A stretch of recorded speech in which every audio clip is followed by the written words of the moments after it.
that we have this event, that you all came. That's really great. You come from quite a distance sometimes, so it's very good. Also, thank you, of course, for for the institution, Queen Mary University of London, which provides us with this venue. And thanks also to British Academy and Leverhulme to fund this event and to make it all possible.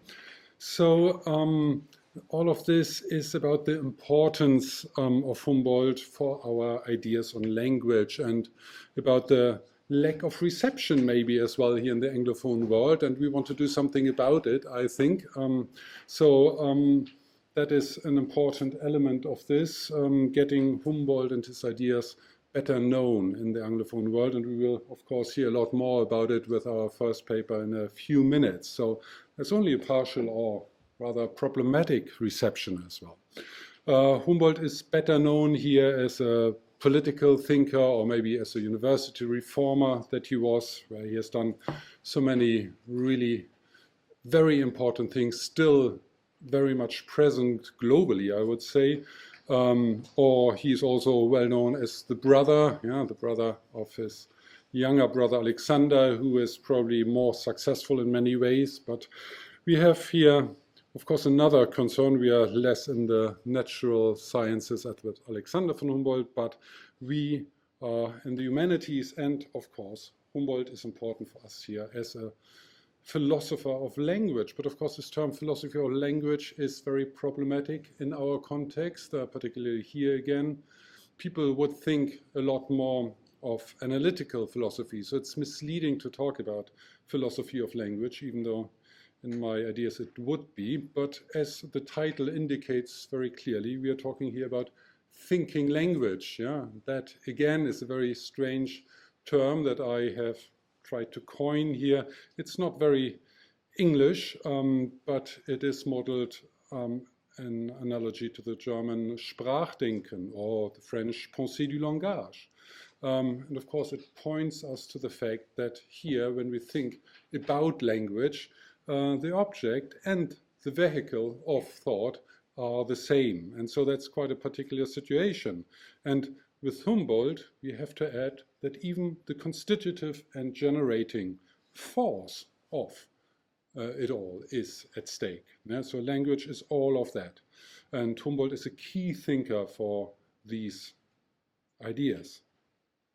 I'd say that generally speaking, there are two almost opposing paradigms in our thought about language nowadays. So there's a cultural and historical approach which Humboldt represents very much, and on the other hand, of course, there's what Chomsky calls biolinguistics. So that's rather language in general, not the historical, real, concrete language that we are dealing with in our interaction, but a more abstract and technical idea maybe about what language is. So I believe, however, that Humboldt is a possibility or provides possibilities of bridging this opposition somehow. This opposition, humanities or natural sciences, should not be there, even though there are obviously two different takes on enlightenment. There's a different idea about how enlightenment functions and how our rationality operates. So that's exactly what this day about Humboldt probably should be all about. So humanities are concerned with meaning, with human meanings, which are more than simply objectively recognizable biological meanings. So for meaningfulness, humans do need language, and for the interpretation of what life is all about. So the question is whether language is considered a tool to function in life, considered within a preconceived framework, or whether language has a constitutive power for human life. And for Humboldt, very clearly, for him, it's not already preconceived. We are not in this framework, but meaning emerges always in discourse. So there's this flexibility and openness, and we'll hear a bit more about a recent book as well by the famous Canadian philosopher Charles Taylor, just 1 month ago, published a book. We have it here actually, so The Language Animal, and his reflections are based on Humboldt, or rather what he calls the HHH, or the romantic approach to language. And HHH is obviously here Hermann Herder Humboldt, yeah? So the German, he says, romantic idea about language. And he opposes that to the HLC, the Hobbes, Locke, Condillac paradigm to approach language. And he says that even though nowadays we should know better, and the Humboldt idea should be there a lot more present, because the HLC would have shown its limits, everybody should know it, but actually it is still present. It's still there in the dominant discourse on language, the HLC, and he wants to now empower the Humboldtian approach, or the HHH approach, and that is a very strong ally that we have. And so I'm very pleased that there's this conjunction of forces, and yeah, hopefully we can contribute to that, to really changing the paradigm in the Anglophone world. Yeah, so our theory of language is fundamental for the conception of the world and of life. And we have to always ask ourselves, yeah, is there this pre-existing framework which we simply have to understand and then communicate, or do we constantly create it in a dialogical relation to the world and to others? Yeah? So Humboldt's thinking language is therefore very much of anthropological importance, yeah, and the philosophical anthropology. It is about the question what it means to be human in many ways. And that has then consequently lots of consequences and effects for everything. And some of them we will deal with today in these papers. They do react, of course, such ideas on language do react to the contemporary challenges we face, yeah? Things like mass migration, multiculturalism, multilingualism, identity otherness, or individualism and universalism. All these issues are an important part of our conception of how we conceive of language. And I think just in our times, we are probably at a crucial crossroads for the direction of the humanities. Yeah? And there are lots of debates on the role to play for the humanities. And Humboldt and thinking language do have a central role to play in that. So yeah, we have these fantastic speakers here today, world-renowned specialists from the UK, from Germany and France.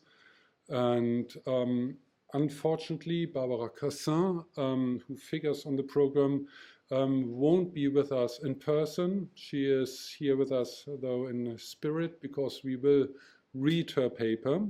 Another member of this team won't be here at all, unfortunately. That is Markus Messling from Berlin. But he will be included in the publication, because there will be very quickly the film papers on the website, so that won't take too long to get them. But there will also be a publication already in January 2017 in a special issue of the Forum for Modern Language Studies. So that is also relatively quick that we can turn that around. The event here is supposed to be only the beginning of a larger project on what I call thinking languages, yeah, with a S in parentheses. I want to ask for further funding for further symposia on other crucial thinkers of language in this tradition, such as Emile Benveniste or Henri Michonique. There are supposed to be translations of the writings as well, in order to set the basis here for the reception in the Anglophone world to people who cannot access their French writings. We want to have a reader on core texts, on thinking languages, conferences, yeah, also other book projects. So there are lots of things, hopefully, to come and to be based on our first day today here. And yeah, quite a few of the people present here will contribute in one way or another to these further events as well. And hopefully we'll have a real impact then on how we think about language, about literature, translations, the self and the other, and therefore about society and human life altogether. So we start the symposium first with a reflection, with a reflection on Humboldt's role and reception in the Anglosphere, and then shed light on various other aspects, always coming from Humboldt, so language policy and the archive, translation, philosophy, the role of thinking language for the political and dialogical thought. All of that will be dealt with in the next few hours. And I pass on now to David Nowell-Smith, who's also part of this project and a co-investigator in what is to come. And he will be the chair of the first session and introduce to our first speaker. So thanks for coming. Thanks, Marko, for organising this. So John Joseph, as I'm sure you know, is Professor of Applied Linguistics at the School of Philosophy, Psychology and Linguistic Science, University of Edinburgh.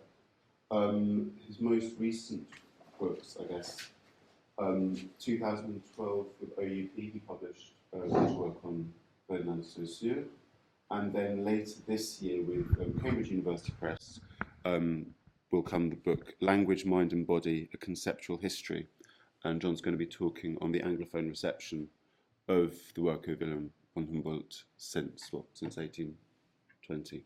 So I'll pass you over to John. Right.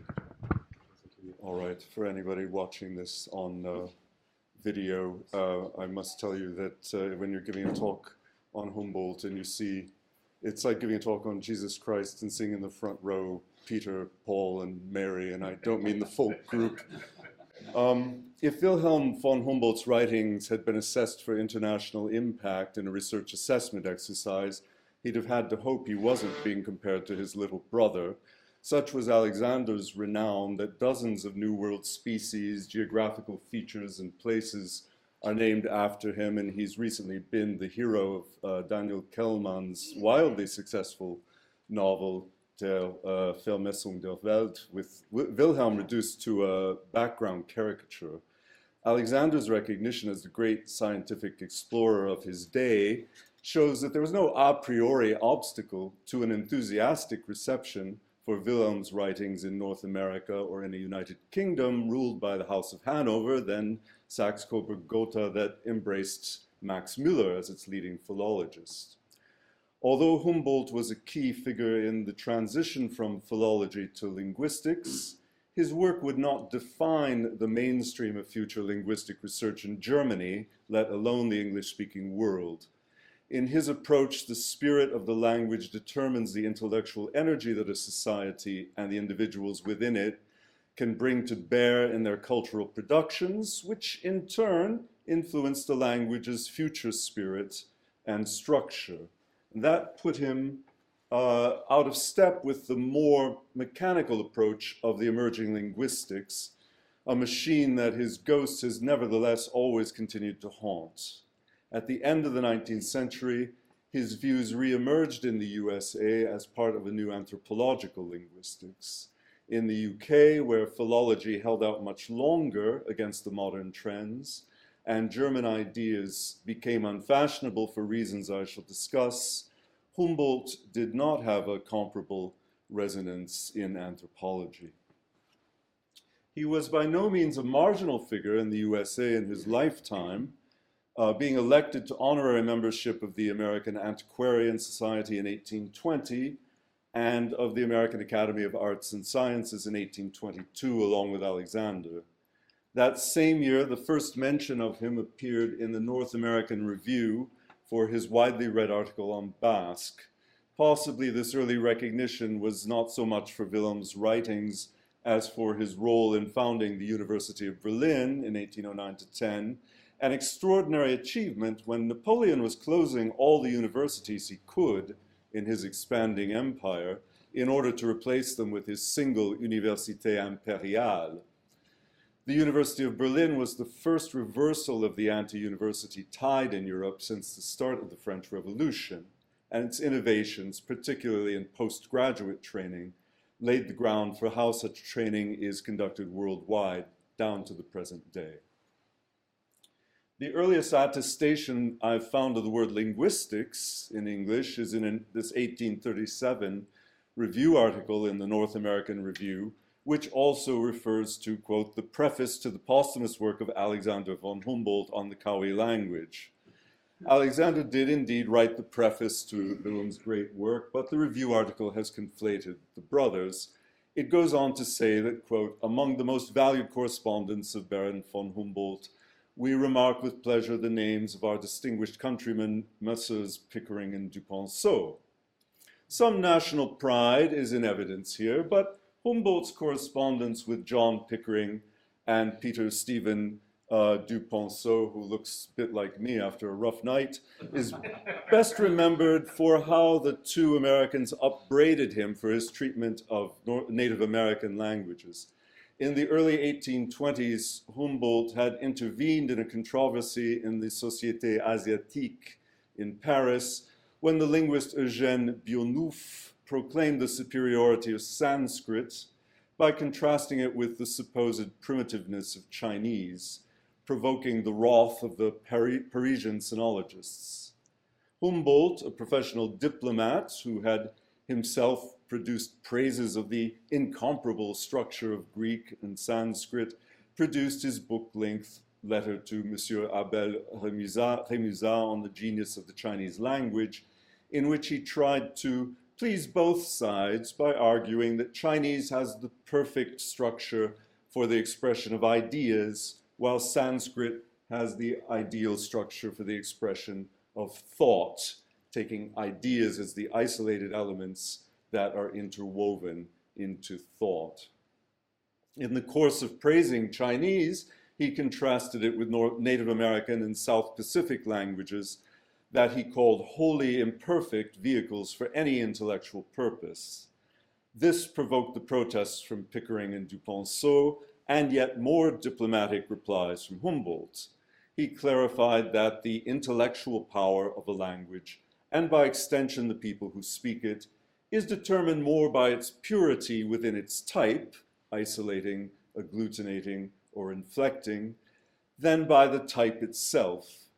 So it was then a profound compliment for him to write that despite whatever disadvantages inhere in their use of agglutination, quote, translating here, those American languages which we know most perfectly have a great regularity and very few anomalies in their structure. Their grammar at least offers no visible traces of mixture.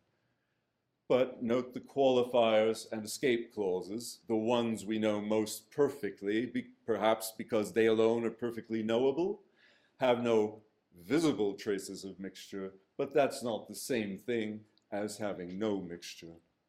For all his empiricist commitments, Humboldt remained a historical idealist for whom the spirit of the language can survive the vagaries of change over time, since all historical detail was, quote, as accidental and arbitrary as the accident and arbitrariness which produce it, end quote. When Humboldt's name is invoked in work on ethnography and language in the middle decades of the century, whether in British or American journals, it's often without specific ideas being cited, leading William Dwight Whitney to call Humboldt, quote, a man whom it is nowadays the fashion to praise highly without understanding or even reading him. Sometimes the references are an appeal to his authority for the notion of the Volksgeist, the spirit of a people, the national soul or genius, but this concept was by now out of fashion in linguistics, with the work that it had performed transferred to the more neutral and mechanical notion of a system. The first study of Humboldt in English was a 47-page book of 1866 by Leipzig-born George J. Adler, professor of German in the University of the City of New York until 1853, when he was committed to the Bloomingdale Insane Asylum, where he died 15 years later. Whatever his mental state, Adler's book is perfectly lucid. Its faults are essentially the same as those of the second study, produced almost 20 years later by the much more famous Daniel Garrison Brinton. Both portray Humboldt's account of languages as an essentially evolutionary one. The motive for reading and presenting Humboldt in this evolutionary way is obvious. By 1866, Darwin's Origin of Species, first published in 1859, had already reached its fourth edition. Humboldt's work of decades earlier could be made to vibrate with current relevance if words such as Bildung and its derivatives were rendered in English as evolution. This is despite the fact that the word evolution did not appear in the Origin of Species until the fifth edition of 1871. Previous editions had only a single occurrence of evolved as the very last word of the book. Quoting Brinton, the avowed purpose of Humboldt's 1836 was to demonstrate the thesis that the diversity of structure in languages is the necessary condition of the evolution of the human mind. The word that Brinton has translated as evolution is Fortbildung, not exactly a mistranslation, but unusual and scientifically and culturally loaded. Bunzel's verdict on Brinton is harsh. Brinton's interpretation of Humboldt, based in part on what seem to be clear misreadings, forced Humboldt into an evolutionary framework, neglecting his central concern for the unique contributions of individual languages and national characters to humanity at large. Brinton consistently invoked Wilhelm von Humboldt in support of his, quoting Stocking now, rather extreme racial determinism and evolutionary dogmatism. That's his being Brinton's, not Humboldt's. Brinton's misreadings, abetted by Humboldt's unsignposted thesis-antithesis-synthesis argumentative structure, mattered particularly in these critical years of westward expansion in the US, when Brinton's views on the cultural level and intellectual capacity of American Indians weighed heavily in the setting of government policy on relations with the native peoples. Brinton, says Bunzel, quote, believed that American tongues reflected earlier stages of human mental development. Brinton placed them on the bottom of the evolutionary ladder because, lacking the essential grammatical feature of inflection, they assembled all linguistic elements in unsystematic fashion. End quote. His judgment was shared by the other most influential ethnographer of the time, John Wesley Powell, but not everyone took this view. Horatio Hale, considerably older than Brinton or Powell, but without their institutional stature, argued steadfastly that the complex classificatory systems of American Indian languages revealed a high intellectual capacity. Hale's 1892 work drew at length on Duponceau to argue for the richness and regularity of the American languages, and repeated Duponceau's regret that, quote, a learned member of the Berlin Academy of Sciences, whom Hale identifies in a footnote as Humboldt, quote, assigns to them an inferior rank in the scale of languages, considered in the point of view of their capacity to aid the development of ideas. Hale neglects to note how, in later writings, Humboldt modified his position, as indeed did Duponceau, who, like Pickering, came finally to a view of American Indian languages less imbued with the romantic idealizing of Chateaubriand's René of 1802, and more analytical than judgmental. Whitney, the preeminent American linguist of the second half of the 19th century, ended his best-known book with a chapter running through the history of linguistics, in which he mentions Herder, Schlegel, Bopp, Grimm, and others, but not Humboldt. Yet earlier in the same book, we read that, quote, every single language has thus its own peculiar framework of established distinctions, its shapes and forms of thought, into which, for the human being who learns that language as his mother tongue, is cast the content and product of the mind, his store of impressions, however acquired, his experience and knowledge of the world. This is what is sometimes called the inner form of language, the shape and cast of thought as fitted to a certain body of expression. This is pure Humboldt, yet Whitney provides no attribution, perhaps because of the textual politics of modern science and the economy of references to work redolent of a prior era. More surprising is that Whitney's polemical sparring partner, Friedrich Max Müller, professor of comparative philology at Oxford, it's surprising that he was not more overtly Humboldtian. Müller had, like Humboldt, studied Sanskrit under Bopp, and moreover had personal links with Alexander in the early phase of his career, but Müller's insistence that linguistics had to be a natural science rather than a historical one may have given him a sense of distance from Wilhelm. In addition, after the Franco-Prussian War and the creation of Germany as a unified state in 1870-71, Britain's taste for German culture, so keen in the days of Coleridge and Carlyle and Prince Albert, became bitter with fear of a new rival imperial power. Such tension was felt much less strongly in the USA, with its large communities of German émigrés, no overseas empire, and separated by an ocean from any threat of war in Europe. In 1876, the Johns Hopkins University, the first to have postgraduate training and doctorates in humanities disciplines on the German model, was founded in Baltimore, followed by Stanford University in 1885 and the University of Chicago in 1890. It would be in the USA that a Humboldtian tradition was embedded as the 20th century began, while in Britain the language-thought nexus was being reconceived in a way antithetical to Humboldt, with languages taken as the sources of metaphysical traps that prevent logical thinking. In 1887, the young German physicist and geographer Franz Boas, who had done field research on the cultures and languages of the Pacific Northwest, settled in the USA.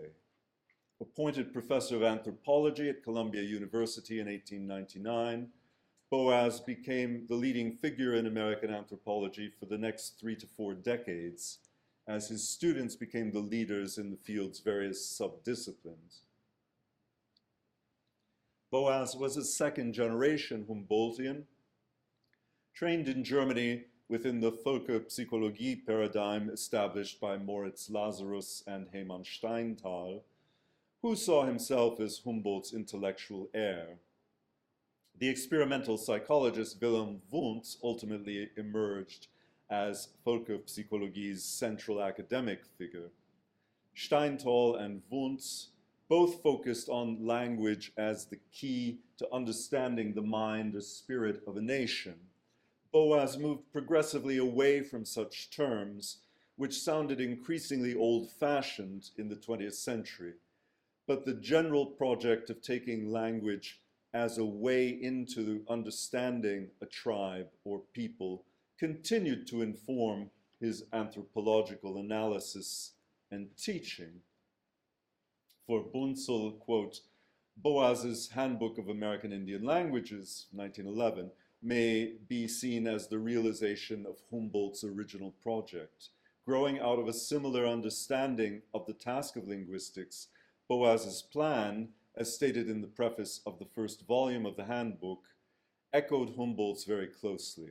The project was to emphasize the analytical study of grammar, revealing the psychological foundation of the structure of American Indian languages. Boas rarely credited his general intellectual sources, and Humboldt is cited only once in Boas's vast published output in a little-known Spanish language paper published in Mexico. Nevertheless, quoting again, like Humboldt, who had coined the term, and Steinthal, who had made it the cornerstone of his linguistic project, Boas sought to base his analyses entirely upon the inner form of each language. But not only its analytical premises suggested the position of the Handbook of American Indian Languages in the Humboldtian tradition, Boas himself noted the immediate connection. In a letter to Robert Lowy, he remarked that his main achievement in the field of linguistics was the, quote, presentation of languages on Steinthal's principles, i.e. from their own, not an outsider's point of view. The handbook would furnish the methodological manual for the field work conducted by Boas's students, foremost among whom on the language side was Edward Sapir, but also for linguists not directly trained by Boas, notably Leonard Bloomfield. It's the founding, the founding document of American distributionalism, a label which inevitably masked the differences between Sapir and Bloomfield, which had particularly to do with the place of psychology. Bloomfield, though initially a follower of Wundt's, became a convert to behaviorism, in which anything mental was eliminated from scientific discourse on the grounds of not being directly observable. Sapir, though attracted to aspects of behaviorism, nevertheless stuck fundamentally to the Boasian paradigm of inferring thought processes from lexical and especially grammatical structure.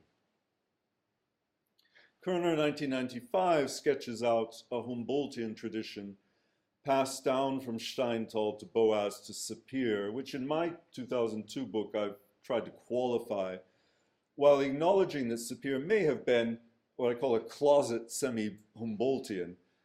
His 1905 Columbia University master's thesis on Herder, which he published in 1907, contains no discussion of the linguistic shaping of thought or related issues, and far from professing any intellectual bond with Herder, maintains a distance that at times borders on condescension.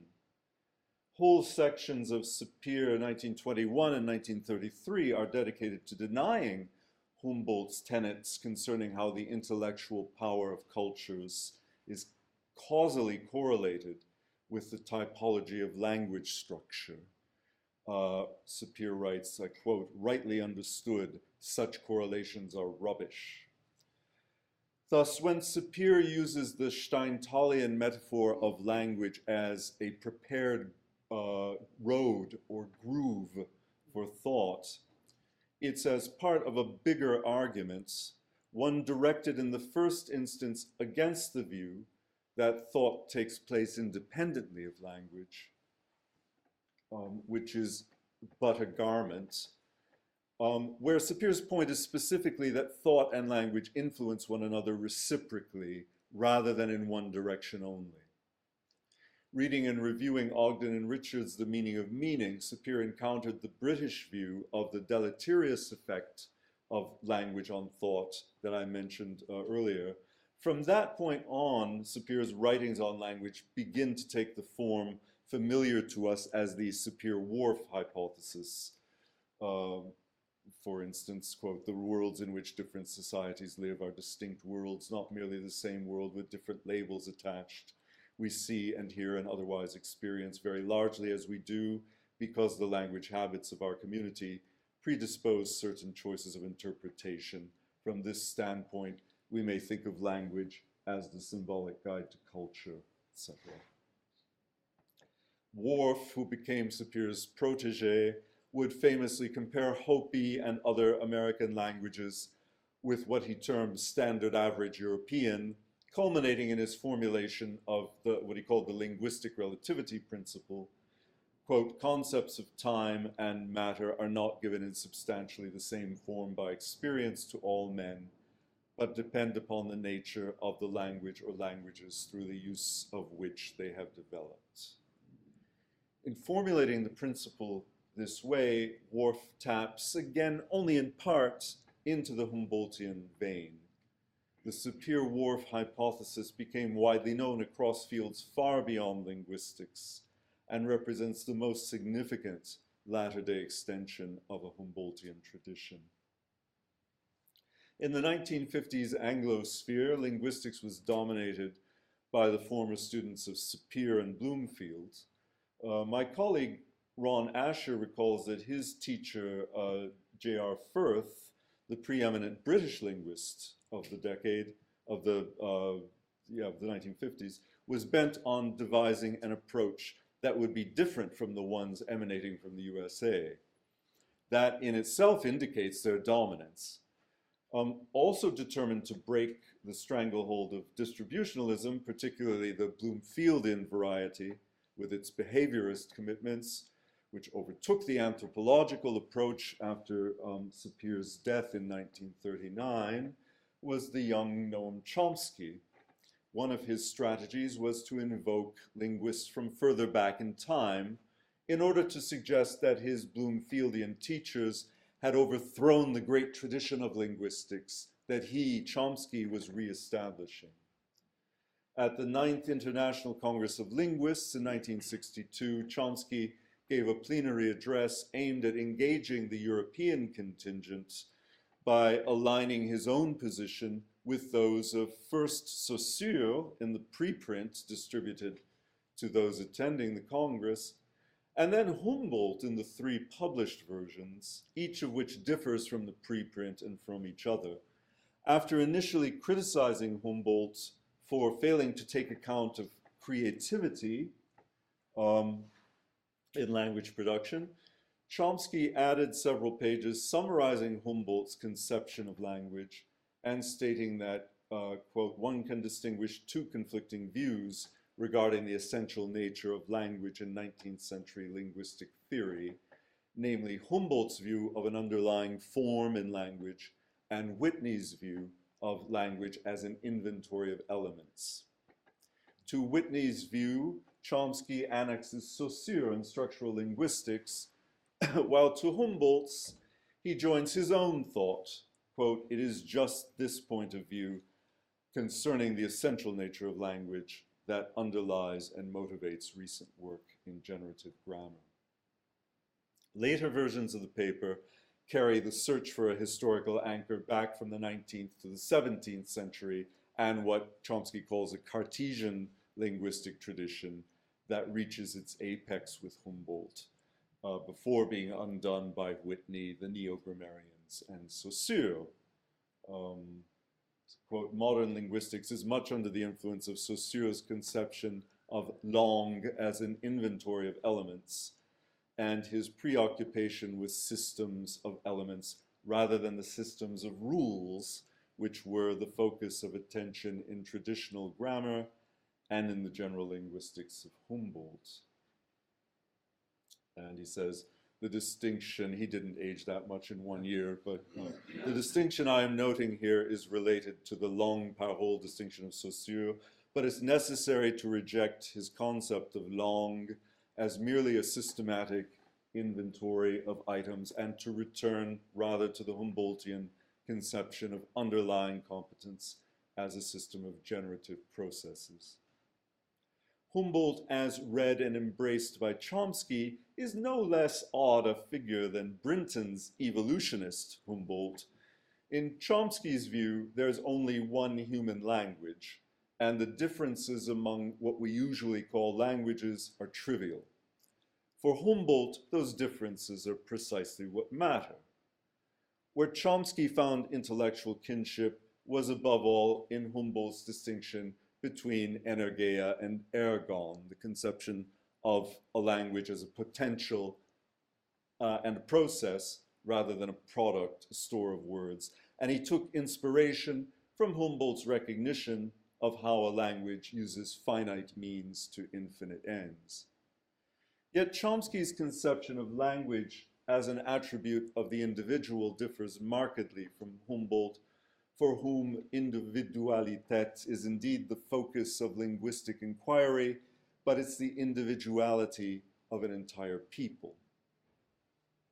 Chomsky's biolinguistics, as he now calls it, is a linguistics of the Enlightenment that blithely brushes aside the counter-Enlightenment critiques that are at the heart of Humboldt's writings. Yet such was Chomsky's success that his work, in conjunction with the Sapir-Whorf hypothesis, which has no interest for Chomsky being about trivial differences, they together sparked off a wave of Anglophone Humboldt scholarship that culminated in the first translation into English of Humboldt, 1836. This translation by Buck and Raven was much criticized for its anachronistic use of 20th century structural linguistic terms like phoneme, meant to help modern linguists to see how Humboldt was relevant to their concerns. Anthropological linguists, pursuing the tradition established by Boas and Sapir, continued to explore links between language and thought. The work of Berlin and Kay on color terms and perception across languages was particularly fruitful. Much of what followed in its wake was cast in terms of testing the Sapir-Whorf hypothesis. Beyond Chomsky and Sapir-Whorf, however, linguists, particularly in the USA, accepted as dogma that all languages are equally complex. And a de facto ban ensued on research that would assess or measure, rather than simply describe, the sorts of differences that were at the heart of Humboldt's approach. Humboldt's typological schema remained in use on the descriptive level and even gained in importance. But his texts increasingly read as racist, to use the term applied to them by Arsleff in his 1988 preface to the second translation of Humboldt 1836, and picked up on in works such as Harris and Taylor. Again, it was easy enough to depict Humboldt in this, it's easy enough to depict Humboldt in this way by cherry-picking statements from the antitheses in his writing and ignoring the syntheses. In the longer term, accurate reading has largely cleared the air. Bunzel argues against any notion that Humboldt believed in racial superiority. And for Walls, quote, "It is important to note that Wilhelm could have treated languages as racial entities. He did not," end quote. As Marko mentioned, a 2016 book by the eminent Canadian philosopher Charles Taylor has attempted to revive and expand what he calls the HHH, Hamann, Herder, Humboldt conception of language and thought for the present day context in order to complement the Hobbes, Locke, Condillac, HLC conception that's dominated the analytical philosophy tradition within which Taylor and most other Anglophone philosophers work. The HLC, quote, tried to understand language within the confines of the modern representational epistemology, end quote, that focused on ideas as the atoms from which statements and propositions are compounded, and words as the building blocks for the construction of mind. The HHH, in contrast, takes what he calls a holistic approach in which, quote, individual words can only be words within the context of an articulated language. Language is not something which could be built up one word at a time, end quote. Taylor takes up Humboldt's metaphor of language as, quote, an immense web in which every part stands in a more or less clearly recognizable connection with the others, and all with the whole, end quote. Noting how this prefigures Saussure and arguing further that Wittgenstein's conception of a language as a form of life is an application of this Humboldtian insight. Taylor also draws attention to, quote, Humboldt's often repeated point that possessing a language is to be continuously involved in trying to extend its powers of articulation, end quote. An aspect of everyone's linguistic experience that the HLC cannot account for, but that is fundamental to the HHH understanding of man as the language animal. Aside from the translations of Humboldt 1836, this is the most significant development in the reception of Humboldt in the Anglosphere, at least since Boas 1911. And unlike Boas's, Taylor's is an overt reception. Together with the work of Trabant, Underhill, and our fellow participants in this colloquium, it signals that if Daniel Kellman's novel allowed Alexander von Humboldt to own the opening years of the 21st century, we should not be surprised if the decades ahead turn out to be Wilhelm's. Thank you. So I'll kind of give a response for, I don't know, a couple of minutes. I guess I've got 2-3 questions that I thought I'd do as by way of response, but then what I really want to do is open it up to the floor. So I think what I particularly liked about this is sort of seeing, you talk about reception, but it seems that the reception is basically long periods of oblivion with the occasional moment of a kind of appropriative misreading kind of turning up where it's always, where his thinking is always being used in order to peddle some other set of concerns, whether that's kind of evolutionary linguistics of the late 19th century, or more recently, say, Chomsky's attempts to set up a kind of generative grammar, but that Charles Taylor might actually be quite different to that in the way that he's then reading Humboldt, and that's kind of a cause for optimism. And so I guess my questions are going to be about those misreadings and sort of what makes them possible and sort of what questions they might draw up. So with the evolutionist one, and particularly the kind of white supremacism that's kind of implicit in some of them, specifically sort of explaining that European languages are superior to those of Native Americans. I guess the question is sort of that Humboldt is obviously instrumentalized in this, and sort of very problematically, but that there might be something about the notion of a spirit of a people, Volksgeist, that even if it isn't biologistic, is going to be sort of problematic for a reception today. And I guess that comes down to, well, so the question is sort of how one would deal with that. I mean, it strikes me that what you can do is you can see it sort of historically, that it's to do with a project of state building, or to do with a project of working out what a linguistic community might be, which is going to be very important for Germany in the late 18th, early 19th centuries for obvious reasons. Or whether you then want to kind of try and retain a notion of linguistic community as the basis for peoplehood. And this, I mean, Marko, in his opening statement, sort of pointed out the questions of internal diversity of languages within countries, and whether it's sort of in terms of multiculturalism, whether it's in terms of mass migration or what have you. And obviously in Britain, and I imagine elsewhere, one of the classic xenophobic anti-migrant phrases is if they don't speak the language, then they can't participate in this country. So my first question would be about how Humboldt might help us reimagine a kind of a peoplehood that is based around linguistic community, not just not falling into kind of biologism, but also not falling into other forms of I guess, social or political exclusion that language might be instrumentalized towards. It's kind of a huge question. It got bigger as I was asking. Indeed, and my answer is yes, quite.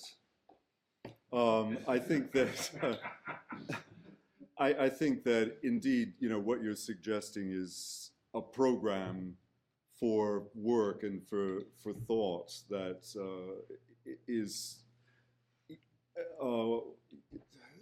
not something that can be satisfied with a glib, short answer.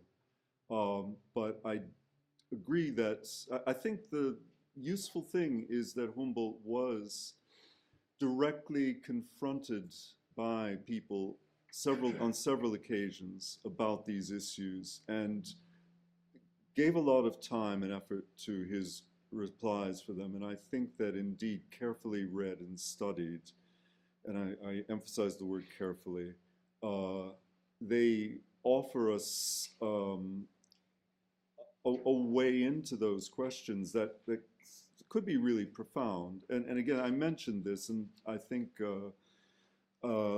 someone else is going to talk about this as well, the rhetorical structure in which Humboldt writes, which he got from Fichte, where he gives, I mean, it's like a Platonic dialogue, but Plato's solution was to give the characters, to present them as characters with different names so that you have different named characters giving different views.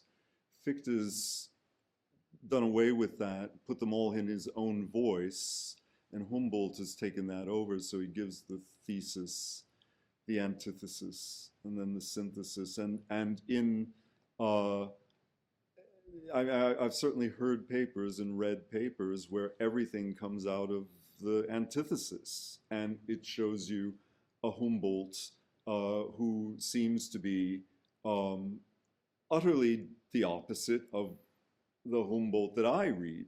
It's because I read him differently. So I think we do have to get used to reading Humboldt that way, and when we do that, we can appreciate that much of his writings on language are taking up these very difficult questions and trying to produce an answer, a synthetic answer to them. Now, I don't actually know very well his political writings, and I'm sure that others here know them much better than I. But my expectation is that there's a lot of potential in reading those in conjunction with his linguistic writings to come up with the sort of reflection and maybe the sort of answers that you're calling for. Thank you. I'll ask one more and then I'll move on. And so this, I guess, another fault line that sort of seemed to come along, especially in the 20th century. I was struck by the distinction between Boas and Sapir, that, and I guess the links between grammar and psychology. I mean, I'll leave aside sort of the behaviorist aspect for now, but the sort of where Boas sees grammar to kind of provide a kind of structural foundation for the psychology of the tribe when in ethnolinguistics, that Sapir's quote said the language habits of our community, which seems to be understanding language in a far more kind of not so much as structure as praxis and so on, that linguistic grammatical structure cannot be extracted from linguistic practices and so on. And one of the things that made me think was, where does Humboldt stand in relation to linguistic pragmatism, which would be a very different understanding of energia, say, than what you get from Chomsky. But then also, would Humboldt's thought allow us to see the opposition between structure and praxis as actually a false opposition, because it can quite easily become something, as it were, building blocks versus just performance, just the kind of accidental sort of trivial stuff. But does Humboldt's thinking actually allow structure to be thought far more dynamically, and for the two poles not to be seen in the same kind of oppositional way as is often the case in Anglophone linguistics? Well, I think I should answer with regard to Sapir, and maybe ask others present to answer with regard to Humboldt. I'll give where I think the direction I would go in answering it, but I think other people here are much better placed to answer the question with regard to Humboldt. With regard to Sapir, I see what you mean about him talking about the language habits of the community. And he did indeed want to extend the scope of what linguistics looks at from grammar alone to features of what we now call indexicality. And personality was that features prominently in Sapir's writings about language, the question of personality. And that's really all about individual performance. So he wanted to expand it, but not to separate it. And when you read Sapir's work, the center of gravity is still in the language structure, but in how the speakers themselves understand it, as opposed to how a linguist, an objective linguist, might see it. That's where the real issues are for him. And again, as an anthropologist too, he wants to see more than just what the phonetic structure is, what the morphological structure is, and all that. So he is pushing at the boundaries in that regard, but not in any way that would threaten the centrality of structure to it all. With Humboldt, I mean, my instinct would be to say that when Humboldt's talking about language, he's talking about form and structure. And when he's talking about an individual praxis, he's going to be calling it something else, aesthetics or translation studies or something of that nature. And it's very, very important to him. But I think he makes a separation of the two. And the linguistic side is about the structure specifically and the thing that's shared rather than how an individual performs. But I don't know if you would agree. You've just done so much work to clarify things for us. This is very difficult work, laborious work that you and Ute have been putting together, but it's fundamental for trying to help us explain, how we're not understanding Humboldt, and again, we're not understanding, but each epoch is not understanding it, not assimilating it. So as to the structure, no, I think he holds them together. But you said it yourself, that it's the individual and how the individual understands the structure, and where is the structure? The structure is in the individual. Interesting, though, Sapir has a critique of the individual. He doesn't believe in the individual. He believes in individuals and not the reduction of a community to the individual, which is our way into the language structure. No, for him, that's all problematic. But no, thank you for your paper, John. I'll take a long time to digest it, but I'll be able to respond to it in very interestingly later, I think. Yeah. Yeah, thank you very much, John, for this wonderful paper. My first remark concerns the sculpture and your first image. And let's hope that the destiny of Wilhelm will not be Alexander's destiny in Kehlmann's book, because, as you know, it's a catastrophe for Alexander that this book exists, because it's completely transforms and is a huge obstacle to understand Alexander von Humboldt's work, since Kehlmann describes him as a ridiculous guy, the guy who wears a Prussian uniform when he goes up the chamber, what's the name of the mountain?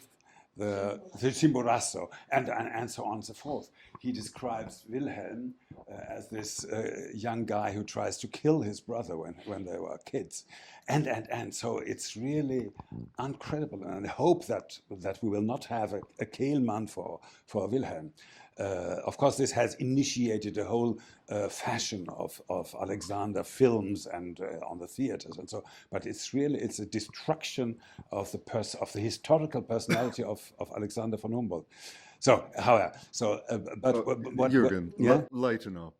No, this book, I hated it so very much. I really was passionate. I never would have guessed. We really tried to fight it, and we didn't succeed in fighting it. But however, what I found so interesting in your presentation is that it seems to me like a history of misunderstandings, or as Andrews said, like a history of instrumentalizations. Very clearly, and so of course interpretations are like this, but my question is more about the opposition, and this is what I found interesting: the opposition between the American reception and the British reception. I mean, America seems so much more closer to Humboldt because the problems are there. There are different nations, there are different languages, and so the Indian-American languages are there, and hence Humboldt has something to say for the Americans. And this seems so very clearly, and hence there is this kind of more positive reception from the very beginning, from Duponceau and so on, Pickering to now Taylor. Of course, I know he is Canadian, but however, and in Britain there's nothing anyhow. Is what I mean. There is no closeness to Humboldt. Is that correct? Is that my impression? Well, the problem is I come from Scotland. And no, I mean, with the Celtic language, I mean, that was a big thing, and you know, there wasn't agreement until 1839 after Humboldt that the Celtic languages were Indo-European. So and they, you know, their treatment is not unlike that of the American Indian languages. It's just that the linguistic differences aren't as great, aren't as massive. So I wouldn't look. That wouldn't be my first port of call for explaining the differences. I think partly it's political. I mean, American culture is very German in many ways. There are, you know, a lot of Germans. I didn't mean to say an awful lot. You know, various waves as well. My own great grandparents spoke only German on my mother's side. They, you know, were Alsatians, and well, they spoke Alsatian, actually, to be precise. And Germany wasn't a threat. We're in a part of London at the moment, which looks the way it does now because of Germany. And yes, quite. It was yes, German urban planning, and so that threat here was a very real cultural threat. But I mean, again, in the when you read something like Coleridge, beginning of the 19th century, carrying on through Carlyle, German culture is everything. And then Prince Albert comes along, and really this country becomes like a cultural outpost of Germany. But then later in the century, particularly after 1871, people start to get nervous, and that's just the time when Humboldt is making a resurgence in the U.S. But again, here in this country too, anthropology, we're actually, what was the University of East London, where we are now, was one of the centers. For London, this was the Center for the Development of Social Anthropology. Otherwise, it was Cambridge and Oxford. But here, Thomas Callan Hodson, the man who invented the word sociolinguistics, was the bursar of the University of East London here. And so in their anthropology, there didn't come about that particular interest in Humboldt, but it may have had to do partly with cultural politics. Again, linguistics was very, very slow to start in the UK. um, because the older philological tradition being so strong. There's a very good book by Jim Turner, Philology it's called, came out in 2014, that goes through this history very well, I think. I want to say one other thing that's about misreadings. I think that's all we have. You know, we only misread and appropriate or institute things for our own purposes. I think that we don't want to. It's good to be optimistic, but in a realistic way. I don't think we want to imagine that there could be some kind of pure reading and pure appreciation of texts. And I would say that Charles Taylor, because he's going back, I think, to Humboldt with an open mind after a long period of time, is probably getting more to the spirit of Humboldt than maybe Daniel Garrison Brinton was.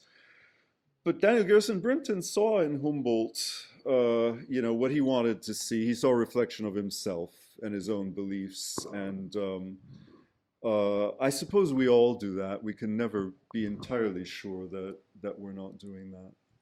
And I think that I liked Daniel Kelman's novel, which is I thought very charming and lighthearted. I don't think anybody I don't think he expected people to take it seriously. Inevitably, some people will. And a good novel, I haven't seen the film. It's in 3D, believe it or not. I haven't seen the film, and clearly that's going to have an impact on people. But it seems to me that if it brings attention to the figure, more people are going to go and actually read the person's writings and learn more about them seriously as a result of that. Well, I know, but the alternative is to keep them as our little preserve, and I don't think that's better personally, but this is a matter of taste. Yeah, I would tend to agree with John on that. I was not unenthusiastic or amused by Wolf's new book on the biography, which is of course we agree. Of course, there's no Wilhelm. Of course, it's a ridiculous caricature of a romantic Alexander. But still, it's showing that there's a great interest for many of the things that are interesting for us, which will be misunderstood.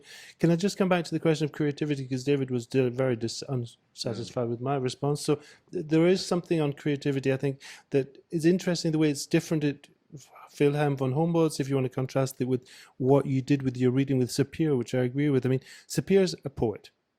And this is important, but he's a poet like Chomsky's a political man. He's a schizophrenic. He moves from one to the other and he jumps and he tries to hold them together, but it shows that he constantly has a sensitivity for creativity, and the individual will be a problem. And with it, for Worf and the neo-Worfians, that creativity is really not in there. Or for a linguist interested in structure, that creativity is not fundamental. For Humboldt, from the beginning, he's a poet as well. He writes poetry all the time. As we know from the 2010 conference, he constantly wrote, and his translation starts early, and that sort of forces him into questions of creativity. More, I think, in the written. He really does have a celebration of the written tradition of creativity, much less than the pragmatics. Just two things to fill in, because it is such a rich presentation, John. I really am so happy that you've done this work first. On the political thing, we're not very good on the politics, it's true. But John Stuart Mill quotes Humboldt as the inspiration on liberty. And it's the introductory quote, and the 10 quotes are, half-page long synthesis, intelligent synthesis of what? Of freedom and creativity. That a society will not be creative unless the individuals are developed and cultivated within that creative space. That's diversity. And that's about states, but it's about states like the German Länder, or like the German states, individual parts, linguistic communities within the language, developing this creativity, which will be individual at the individual level, at the group, at the family. And all of these things, I think, is really very rich in Humboldt's perspective. So, interestingly, on liberty, is quoting Humboldt's work on the state, but that was never, apparently that wasn't published in German in full. It was in English that it came out in full. It seems to me later. So the English, they are very, very receptive to a Humboldt. It's not so much our Humboldt. Yeah, which one? Yeah. Yeah, no, which one? That's the question. I'm sorry, I'm just filling in rather. My little question would be Brinton. You give him a bit of a hard reading. Is he? I was a bit more sympathetic. I mean, is he really so negative or so limited his reception of Humboldt? Brinton, no. Brinton is very big on Humboldt. No, he's a. I mean, if you remember his. Let me just get the. This wasn't necessarily the clearest image here. So yeah, I mean, it's the philosophic grammar of American languages is set forth by Wilhelm von Humboldt. You know, so he's very big on. Humboldt is everything to him, but again, it's Humboldt after Humboldt read Darwin, which was hard to do, and so it's a Humboldt where the differences between among peoples are on an evolutionary scale, which I think, you know, takes some, from Brinton's point of view, would have been charitable reading. But it is similar, I suppose, to Kehlmann's novel in that he's trying to bring by the time this book came out, 1885, the 1830s were the olden days, as far as, you know, anthropology was concerned or any science was concerned. The 1830s was, there was a watershed somewhere in between, maybe the 1850s, 1860s, I don't know. But what he's doing is pulling Wilhelm von Humboldt over into the modern period from his point of view and saying, look, this man has so much to tell us. I just need to translate him a bit into the way we talk now in 1885. And in doing that, transformed him into an evolutionist of a kind that, you know, that today seems now in 2016, looking over many other watersheds back to 1885, seems brutal and ugly to us. But at the time, it was science, and it, you know, in their mind, they were trying to do good things and trying to be liberating, as people generally think they are when they're oppressing everybody around them. And that includes me, so according to my students anyway. It's really a shame that Markus Messling is not with us, because he has worked exactly on those kind of things, and his topic, and it will be published then, is on Humboldt's critique of a Hegelian understanding of modernity, and it's all about colonialism and the post-colonial debate, and Humboldt, of course, has been always very much criticized for being racist, maybe, and Markus shows very clearly that that is again a misreading, and that somehow links in very well with what you said about this kind of Darwinian reading of Humboldt, which is really probably exactly the opposite of what Humboldt did in many ways. So yeah, he would be able to elaborate on that a lot better, and we will have that then next to your papers in the publication. And yeah, also one little remark to the Kehlmann novel, because of course, yeah, we should not take that too seriously, but it's quite interesting how this kind of tendency, I would say, exists at the moment to belittle these great men. Yeah, so somehow you have to make caricatures out of them in order to deal with them, I suppose. Yeah, there's not anymore this kind of spirit of reference to these kind of people. So you have to really drag them down. And I had also the feeling, even though I liked the book in some ways, I must also say that it's really terrifying how he completely ridicules them, and I doubt that everybody realizes that. I think there is a real cultural tendency behind that. So it's not the only novel doing that at the moment. There are quite a few things showing these great figures of culture as complete idiots. It's humanizing them, though. I mean, and that's something. But you see, the problem is if you become a great figure of culture, you become a myth. Yeah. And the human being gets lost in the process. So I think the value of something like that book is to bring us back to the human being. In any case, Gauss comes off much worse, I think. But there's a wonderful scene where in his honeymoon, in the middle of consummating the marriage, he suddenly gets a mathematical idea and goes over to his desk to write it down. But of course, it's rather the allzumenschlich, but the menschlich here, yeah, and humanizing. It's really a bit too much of that. You said white supremacy, but Sanskrit, of course, the idea of Aryan race had not yet, in Humboldt's time, that really wasn't. It will come around some years after Humboldt's gone. Indians were black people, but they had this perfect language, or nearly perfect language, and even Greeks aren't all that white, So it's for Humboldt, it's not that, but again, because of historical change, it becomes that. In the 1860s, 70s, and also yes, that's right. And whiteness as a concept rather than a pigment. Yeah. As well. So, yeah.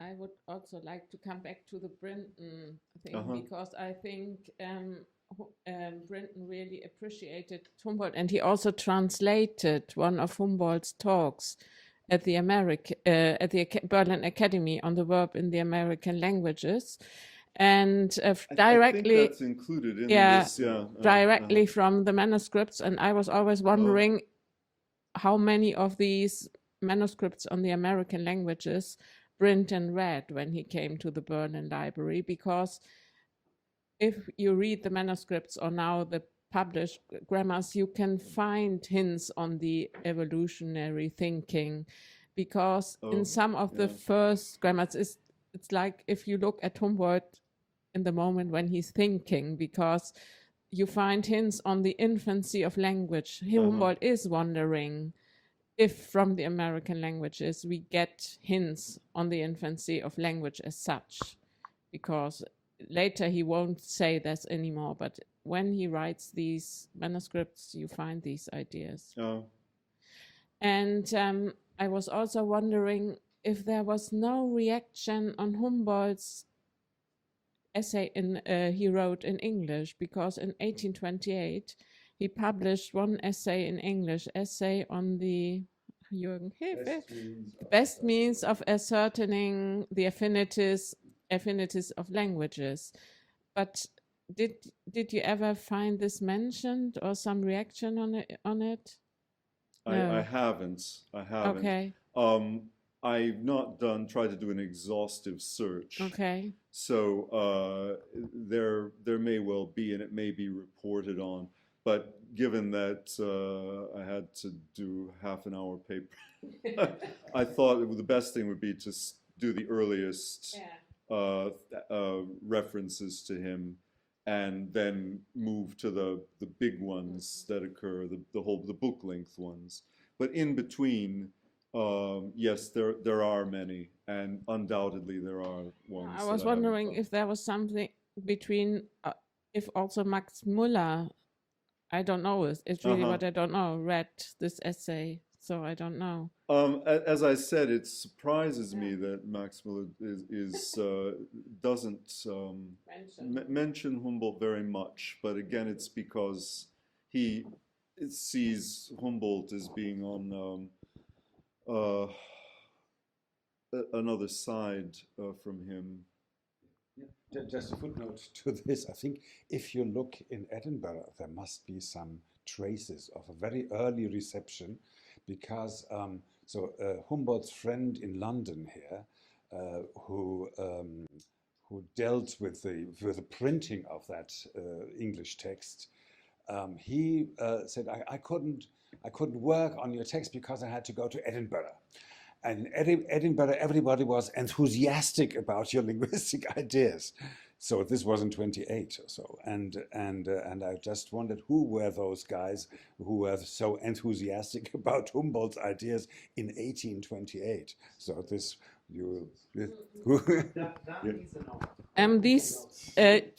Jürgen refers to the letters of Alexander Johnston that haven't been published yet. So you could, we have to publish them now then, so we can do also research on these things. Well, I have no idea who those people could have been. And it could have been, you know, James starts off saying how wonderful my paper was and all of that. It could have been that same sort of thing, you know, everybody in Edinburgh. It could be, you know, what we call colloquially bullshit. But I doubt it. I just don't know who. Well, it would probably have been the people around the Edinburgh Review. But nothing turns up on the corpora, which include the Edinburgh Review. Nothing has turned up that I've found that early. Not in the 1820s. I mean, I have looked through the 1820s. And of course you have to, it's not easy because you have to look, you cannot just look for Wilhelm von Humboldt, you have to look at the Alexander ones too, because they get them mixed up sometimes. Yeah. That's the other thing, you know, maybe that the people in Edinburgh were actually talking about his brother. Because, you know, his brother's work is full of ethnographic stuff as well. So, well, James started off by thanking you for such a rich paper. I'm going to end off by doing exactly the same thing, because it's time for a cup of tea. But thank you, John. That was wonderful. Thank you for your